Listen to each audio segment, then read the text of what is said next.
تیسرا سوال آج کا، کیا غسل جنابت کو مؤخر کیا جا سکتا ہے، ڈیلے کیا جا سکتا ہے، یا فوراً ہی غسل کرنا واجب ہے؟ اس میں بھی پبلک میں مشہور ہے، اور وہ ایک حدیث کی وجہ سے مسکنسیپشن آ گئی. وہ حدیث کو شیخ البانی تو ضعیف کہتے ہیں، شیخ زبیر صاحب اسے حسن درجے کی کہتے ہیں. بہرحال میں نے اس کو جب دقت نظر سے دیکھا تو یہ مجھے بھی بالکل جعلی روایت یہ لگتی ہے. یہ کوئی گھسیٹ گھساڑ کی کوئی حسن درجے تک پہنچی ہوئی ہے. شیخ زبیر صاحب نے اسے صحیح نہیں، حسن درجے کی کہا ہے، اور میں درایتن بھی اسے ثابت کروں گا کہ یہ روایت بخاری اور مسلم کے ہی خلاف ہے. بل میں روایت بیان کر دیتا ہوں. سنن ابی داؤد میں 227 نمبر، سنن نسائی میں 262 اور مشکات میں 463 نمبر کہ آپ صلی اللہ علیہ وسلم نے فرمایا، سیدنا علی راوی ہیں اس کے، کہ جس گھر میں کتا، تصویر یا جنبی شخص ان تینوں میں سے کوئی ہو تو رحمت کے فرشتے اس گھر میں داخل نہیں ہوتے. 3 چیزیں فرمائی، کتا نمبر 1، نمبر 2 تصویر، اور نمبر 3 جنبی شخص. اب تصویر یا مورت اس طرح کی جو عبادت کے طور پہ یا رسپیکٹ کے طور پہ سامنے لٹکی ہوئی ہوگی، البم میں ہوگی، اس کا معاملہ الگ ہے. وہ میں نے مسئلہ نمبر 110A میں ایک سوال میں یہ بتا دی بات. ڈومیننٹلی کتا بھی آپ رکھ سکتے ہیں گھر کی باؤنڈری کے باہر، جس طرح پرانے زمانے میں آج کل بھی گاؤں میں حویلیاں ہوا کرتی ہیں، تو وہ ایک گھر کا دروازہ ہوتا ہے اور باہر ایک حویلی کا دروازہ ہوتا ہے، تو حفاظت کے لیے کتا یا شکار کے لیے رکھنا یہ ثابت ہے. یہ بخاری مسلم میں حدیث موجود ہے. شوقیہ رکھنے کی اسلام میں اجازت نہیں ہے کتے کو. لیکن بخاری میں الفاظ کیا ہیں؟ صحیح بخاری میں انٹرنیشنل نمبر کے مطابق 5949 اور مسلم میں بھی 5514، مشکات میں 4499، 4489. اس میں 2 چیزوں کے الفاظ موجود ہیں کہ آپ صلی اللہ علیہ وسلم نے فرمایا جس گھر میں کتا اور تصویر یا کوئی مورت وغیرہ ہو وہاں پر رحمت کے فرشتے داخل نہیں ہوتے. جنبی شخص کا ذکر وہاں پر نہیں ہے. تو یہ حدیث بخاری اور مسلم کے بھی خلاف ہے، اور یہ روایت بھی صحیح درجے کی نہیں، حسن درجے کی. وہ بھی شیخ زبیر صاحب کہتے ہیں، شیخ البانی سے منکر کہتے ہیں، کیونکہ یہ اپنے سے زیادہ ثقہ راویوں کی اس میں مخالفت ہے بخاری مسلم کے اعتبار سے. اب میں 5 احادیث اس کانٹیکسٹ میں بیان کروں گا جو یہ بات بالکل شیخ البانی کے موقف کو سپورٹ کریں گی کہ یہ روایت بالکل جعلی ہے کیونکہ بخاری اور مسلم کے خلاف. وہ 5 حدیثیں سن لیں. پہلی حدیث بخاری میں 288، مسلم میں 700 اور مشکات میں 453. اما عائشہ رضی اللہ تعالیٰ عنہ کا بیان ہے کہ جب آپ صلی اللہ علیہ وسلم جنبی ہوا کرتے اور آپ صلی اللہ علیہ وسلم ارادہ فرماتے کھانا کھانے کا یا سونے کا بغیر غسل کیے، تو آپ صلی اللہ علیہ وسلم وضو فرما لیا کرتے تھے. یعنی آپ کھانا کھانے سے پہلے وضو کر لیتے، یا اگر آپ کا جنبی حالت میں ہی سونا ہوتا تو آپ صلی اللہ علیہ وسلم وضو فرما کے سو جایا کرتے. دوسری حدیث بخاری اور مسلم کی متفق علیہ حدیث، بخاری میں 285، مسلم میں 824، مشکات میں 451. سیدنا ابو ہریرہ رضی اللہ تعالیٰ عنہ کہتے ہیں کہ ایک دفعہ میں آپ صلی اللہ علیہ وسلم کے ساتھ بازار میں سفر کر رہا تھا. میں گھر سے نکلا اور بازار میں سے گزر رہا تھا تو آپ صلی اللہ علیہ وسلم نے میرا ہاتھ پکڑا اور پیار محبت کے ساتھ ہاتھ میں ہاتھ ڈال کے چلنا شروع کر دیا. یہ مشکات میں بھی 451 نمبر موجود ہے بخاری اور مسلم کی حدیث. تو آپ کہتے ہیں میں جنوبی تھا، مجھ پر غسل فرض تھا نائٹ فال یا احتلام کی وجہ سے. تو ایک جگہ جا کر ہم بیٹھ گئے تو آپ صلی اللہ علیہ وسلم مجھ سے باتیں فرمانے لگے، تو میں چپکے سے پیچھے سے کھسک گیا اور جا کے غسل کیا اور واپس آیا. تو آپ صلی اللہ علیہ وسلم نے فرمایا ابو ہریرہ تو کدھر غائب ہو گیا تھا؟ تو کہا یا رسول اللہ میں ناپاک تھا اس لیے میں پھر غسل کرنے کے لیے چلا گیا. تو آپ صلی اللہ علیہ وسلم نے فرمایا سبحان اللہ، اللہ پاک ہے.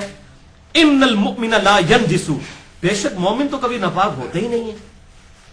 یعنی یہ جو غسل کا فرض ہونا یہ کوئی ناپاکی تو نہیں ہے، یہ ایک حکمی نجاست ہے. یعنی اگر کوئی بغیر وضو کے بیٹھا ہوا ہے وہ بھی کوئی ناپاک تو نہیں ہے. ہاں نماز کے لیے اس کا پروٹوکول ہے کہ وضو کر لے. اسی طریقے سے اگر بے غسلہ شخص بھی ہے وہ ناپاک تو نہیں ہے، حکمی اعتبار سے ہے کہ وہ نماز نہیں پڑھ سکتا، اس اعتبار سے وہ ناپاک ہے. ادروائز تو ناپاک مومن کبھی ناپاک ہی نہیں ہوتا. حتیٰ کہ بخاری اور مسلم میں ایک اور حدیث ہے، بخاری میں 290، مسلم میں 704 اور مشکات میں 452. اما عائشہ کہتی ہیں کہ آپ صلی اللہ علیہ وسلم نے مسجد نبوی کے حجرے کی اس کھڑکی میں سے مجھے کہا کہ میری چٹائی مجھے پکڑا دو. تو میں نے کہا کہ اللہ کے رسول میں تو ناپاک ہوں، میں حالت حیض میں ہوں. تو آپ نے فرمایا عائشہ حیض کو تیری ہاتھوں میں گھس گیا، پکڑا مجھے چٹائی. تو یعنی عورت جو کہ حالت حیض میں بھی ہے اس کو بھی آپ کہہ رہے ہیں ناپاک نہیں ہے. تو یہ حکمی نجاست ہے، ایک ہوتی ہے حقیقی نجاست اور ایک ہوتی ہے حکمی نجاست. تو بال مسئلہ نمبر میرا 42، اس پہ ڈیٹیل 2 گھنٹے کا ریکارڈ ہے وضو غسل استنجا کے اوپر. جسے شوق ہو تو وہ دیکھ لے، اس کو یہ بات سمجھ آئے گی. یہ اس طریقے سے مسئلے نہیں ہے جس طرح لوگ سمجھتے ہیں.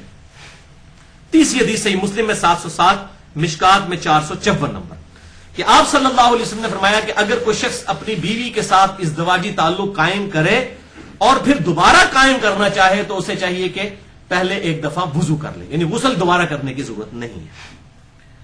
اس سے بھی یہ بات ظاہر ہوئی کہ غسل فوراً کرنے کی ضرورت نہیں ہے۔ چوتھی حدیث صحیح مسلم میں 708 اور مشکات میں 455، انس بن مالک کہتے ہیں کہ آپ صلی اللہ علیہ وسلم ایک ہی غسل کے ساتھ اپنی ساری بیویوں کے ساتھ ازدواجی تعلق فرما لیا کرتے تھے، ایک رات کے اندر غسل ایک دفعہ ہی کرتے تھے۔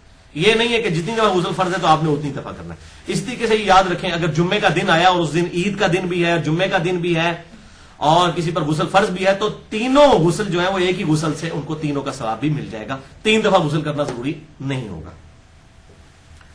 اور یہ 5ویں حدیث میری فیوریٹ حدیث ہے، الحمدللہ یہ دین کی آسانی کے اوپر ایک بہترین حدیث ہے۔ سنن ابی داؤد میں 226، سنن نسائی میں 223 اور 224، سنن ابن ماجہ میں 1354، مشکات میں 1263۔ سیدنا غدیف بن حارث کہتے ہیں کہ میں ایک دفعہ اما عائشہ رضی اللہ تعالیٰ عنہا کی خدمت میں حاضر ہوا اور میں نے عرض کی کہ اما جان یہ بتائیے کہ آپ صلی اللہ علیہ وسلم غسل جنابت جو ہے وہ رات کے شروع کے حصے میں کرتے تھے یا آخری پہر اٹھ کر کیا کرتے تھے جب آپ تہجد کے لیے اٹھتے تھے؟ تو اما عائشہ نے کہا کہ اللہ کے نبی صلی اللہ علیہ وسلم کبھی کبھار تو رات کے اول حصے میں ہی غسل فرما لیا کرتے تھے جب جنبی ہوتے تھے، اور کبھی آپ صلی اللہ علیہ وسلم غسل کو مؤخر کر دیتے تھے، رات کے آخری پہر تک اس وقت اٹھ کر غسل فرمایا کرتے تھے۔ تو سیدنا غدیف نے وہی نعرہ بلند کیا، اللہ اکبر الحمدللہ، اللہ بڑا ہے، تمام تعریف اس کے لیے ہے، تمام بڑائیاں اس کے لیے ہیں جس نے دین میں اتنی وسعت رکھ دی ہے۔ کتنی وسعت ہے الحمدللہ۔ اچھا دوسرا پھر انہوں نے پوچھا بتائیے اما کہ آپ صلی اللہ علیہ وسلم وتر کی نماز عشاء کی نماز کے ساتھ ہی پڑھ لیتے تھے یا آخری پہر میں اٹھ کے پڑھا کرتے تھے؟ انہوں نے کہا بیٹا کبھی ساتھ ہی پڑھ لیا کرتے تھے اور کبھی آخری پہر اٹھ کر پڑھا کرتے تھے۔ پھر انہوں نے کہا اللہ اکبر الحمدللہ، تمام تعریفیں اس اللہ کے لیے ہے کہ جس نے دین میں اتنی آسانیاں رکھ دی الحمدللہ۔ پھر اس نے پوچھا اما یہ بتائیے کہ آپ صلی اللہ علیہ وسلم جو رات کی نفلی نماز تھی، تہجد کی یا قیام اللیل کی یا نماز وتر، اس میں آپ اونچی آواز کے ساتھ قرات کیا کرتے تھے یا آہستہ آواز کے ساتھ؟ تو آپ نے فرمایا بیٹا کبھی اونچی آواز سے بھی کر لیتے تھے اور کبھی آہستہ آواز کے ساتھ۔ پھر انہوں نے کہا اللہ اکبر الحمدللہ، تمام بڑائیاں اللہ کے لیے ہیں، تمام تعریفیں اللہ کے لیے ہیں جس نے دین میں اتنی وسعت رکھی ہے۔ اس لیے میں کہتا ہوں یہ بہترین حدیث ہے دین میں آسانی کے اعتبار سے۔ باقی جسے شوق ہو تو نماز وتر پر میرا مسئلہ نمبر 130 ہے، قیام اللیل اور تراویح پر مسئلہ نمبر میرا 20 ہے، اور وضو غسل استنجا اور تیمم کے اوپر مسئلہ نمبر 42 ریکارڈڈ موجود ہے، جسے شوق ہو تو دیکھ سکتا ہے۔